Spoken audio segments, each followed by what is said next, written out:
جب حضور قرب خاص میں گئے اور ان منازل کو طے کر گئے جہاں تک نہ کوئی گیا تھا نہ کوئی پہنچ سکتا تھا، تو اللہ نے اپنے محبوب کو بہت کچھ دیا۔ 70,000 اسرار تھے، 70,000 رموز تھیں، 70,000 حکایات تھیں۔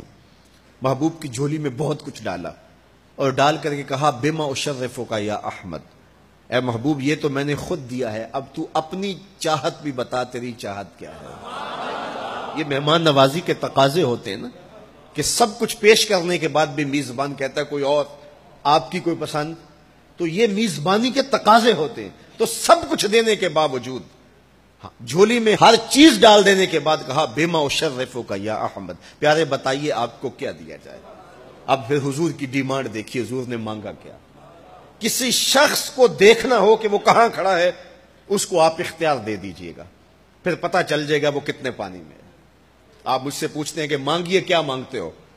تو میں کہوں مجھے پانی دو تو آپ سمجھیں گے پیاسا ہے، میں کہوں کھانا دو آپ سمجھیں گے بھوکا ہے، میں کہوں گا میرے نام کے نعرے لگاؤ آپ کہیں گے شہرت کا متلاشی ہے، میں کہوں گا اٹھو اور میرے اوپر پیسے لوٹاؤ میں اتنی اچھی تقریر کر رہا ہوں، تو آپ کہیں گے یہ تو بیچارہ غربت کا مارا ہوا ہے، اس کے اندر کی ابھی بھوک گئی نہیں ہے۔ تو کسی شخص کے ظرف کا پتہ لگانا ہو تو اس کو اختیار دے دیجئے مانگ کیا مانگتا ہے۔ اور مانگنے والے جب کوئی کمال چیز مانگ لیں، وہ کیا کسی نے کہا نا میرے سوال کی عظمت تو دیکھ ہے ساقی، میرے سوال کی عظمت تو دیکھ ہے ساقی، جام نہ دے حسن طلب کی داد تو دے۔ تو کسی کے سوال سے اس کا ظرف کھلتا ہے کہ وہ کہاں کھڑا ہے۔ اب حضور کو اختیار دیا جاتا ہے محبوب مانگیے کیا مانگتے، مال و زر مانگا، دولت مانگی، یہ تو قدموں میں رلتے تھے حضور آنکھ اٹھا کے نہیں دیکھتے تھے، تو پھر مانگا کہا بنسبتی الیک بالعبودیہ، اے اللہ ساری زندگی میں کہتا رہا کہ تو میرا رب ہے، یہ میں نے غاروں میں بھی کہا، یہ میں نے پہاڑوں پہ بھی کہا، طائف کے بازاروں میں بھی کہا، مکے کی گلیوں میں بھی کہا، برستے پتھروں کے سائے میں بھی کہا، میرے سر انور پہ اوجری ڈالی جاتی رہی، میں نے سر نہیں اٹھایا اور کہا کہ تو میرا رب ہے۔ ساری زندگی میں نے کہا کہ تو میرا رب ہے، آج تو بھی تو کہہ دے کہ تو میرا بندہ ہے، مجھے عبد کہہ کے پکار دے۔ ملا جیون علیہ رحمہ فرماتے، امام راضی بھی لکھتے ہیں کہ یہ حضور کا پسند فرمودہ ہے۔ تو پھر اللہ نے جب بھی واقعہ معراج کی حکایت کی تو لفظ عبد سے جو ہے وہ بات کی، سبحان الذی اسری بعبدہ، اور وہاں بھی سورہ نجم کے اندر بھی فرمایا فاوحی الی عبدہ ما اوحی، تو یہ محبوب کی چاہت پر ہے۔ اور پھر عبدیت کا بندے کی طرف سے جو اظہار ہوگا اس کے لیے پھر 50 نمازوں کا تحفہ دے دیا کہ میرے بندے تو پکارتا رہے اور مجھے رب کہہ کے پکارتا رہا، میں تجھے لبیک یا عبدی کہہ کے پکارتا رہا۔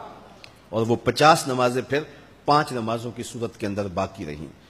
اللہ کی باتیں بدلتی نہیں ہیں، جو ایک نیکی کرے 10 کا ثواب ملتا ہے، پڑھو گے 5 ثواب 50 کا ہی ملے گا، اس لیے کہ اس کی باتیں تبدیل نہیں ہوتی۔